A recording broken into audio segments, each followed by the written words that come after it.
Potter, back to the Bible.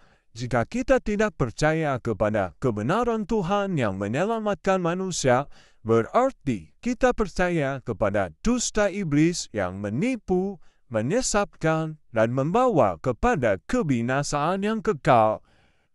Berpolemik, disclaimer, dan adu cerdas. Saudara kita mau bermain dengan akal-akalan, berlogika ria, berasumsi, membuat pertanyaan seperti ini untuk membuktikan siapa anak yang dipersembahkan oleh Abraham. Abraham pulang ke rumah yang salah, atau Abraham bawa anak yang salah. Ayat yang dibahas Kejadian 22 ayat 19. Kemudian kembalilah Abraham kepada kedua bujangnya, dan mereka bersama-sama berangkat ke Berseba, dan Abraham tinggal di Berseba. Bongkar, bodoh, nak sadar. Iman Kristen jelas, percaya tanpa ragu. Yang dimaksud nama anak Abraham yang dipersembahkan kepada Tuhan adalah Ishak. Alkitab tertulis dengan jelas dan diulang beberapa kali, anak yang dimaksud Tuhan sebagai anak yang dijanjikan Tuhan adalah Ishak. Bukan seperti saudara kita yang terus-menerus kebingungan sampai sekarang. Siapa yang dikorbankan Abraham? Dan sesama saudara kita saja ada dua pendapat yang berbeda dan bertentangan. Ishak dan Ismail ada di dalam keraguan-raguan mereka, kebimbangan ataupun kebingungan. Cerdas dalam beriman dan temukan kebenarannya. Marilah berlogika. Adu cerdas. Yang pertama, sebelum bertanya kepulangan Abraham dan Gunung Moria, pertanyaan balik. Abraham pergi dari rumah yang mana?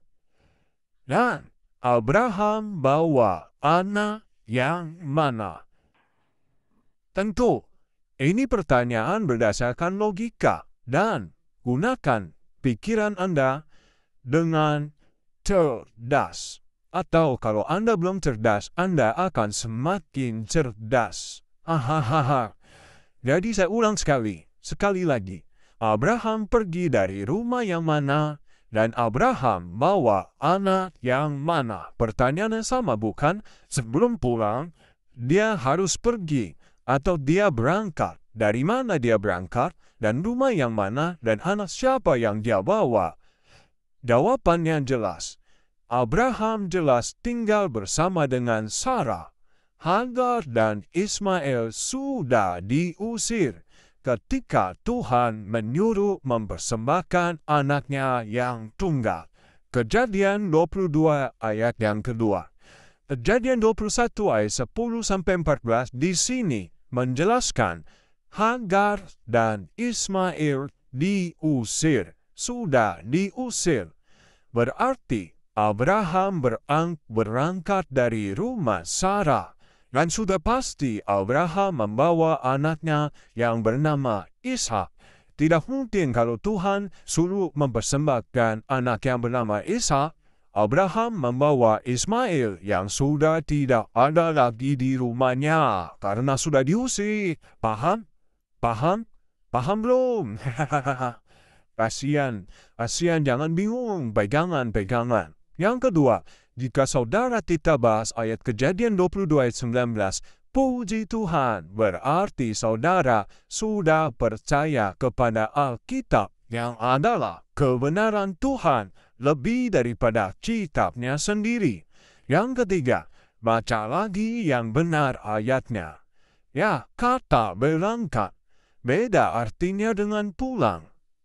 Abraham bersama Ishak, ya, perginya bersama Ishak, dan kedua bujangnya berangkat. Berangkat bukan pulang. Berbeda artinya. Berangkat berarti ada suatu tempat yang dituju. Tujuannya bukan ke rumahnya. berangkat ke Berseba. Pasti ia mau menemui Abimelek. Tinggal di sana, tempat di mana Abraham membuat perjanjian dengannya. Kejadian 21 ayat 31 sampai 33. Yang keempat, Abraham tidak mungkin bawa anak yang salah, anaknya sendiri, Ishak, pergi bersamanya. Dan kalau pergi bersama dengan Ishak, pulang juga bersama dengan Ishak. Ismail, Alkitab katakan, tinggal di padang gurun Paran, bukan di Berseba. Lagi, Kejadian 21 ayat 21. Yang kelima, Abraham ke Berseba, Alkitab tidak menceritakan bertemu Hagar atau ke rumah Hagar. Tadi sudah dijelaskan. Berangkat bukan berarti pulang. Apakah ada dalilnya di kitab saudaraku jika Abraham pulang ke rumah Hagar? Jawab dong, jawab. Yang keenam, Alkitab jelas. Anak yang Tuhan minta untuk dipersembahkan adalah Ishak yang menjadi anak perjanjian. Kejadian 22 ayat yang kedua. Firman-Nya, ambillah anakmu yang tunggal itu yang engkau kasihi, yakni Ishak. Pergilah ke tanah Moria dan persembahkanlah dia di sana sebagai korban bakaran pada salah satu gunung yang akan kukatakan kepadamu. Yang ketujuh, kesimpulannya, jika saudara kepingin cerdas, percayalah apa yang hamba sampaikan. Pasti cerdas. Ya, berpikir cerdas akan meningkatkan kecerdasan. Jika Abraham pergi dari rumah Sarah dan membawa anaknya pulang, tidak mungkin pulang anaknya jadi Ismail. Bukan sulap, bukan sihir. Percayalah kepada kebenaran Tuhan yang akan menyelamatkan dirimu. Tidak ada orang yang beriman percaya kepada kebohongan. Semua kebohongan berasal dari iblis. Back to the Bible. Semoga cerdas. Bongkar, buanglah segala kebodohan.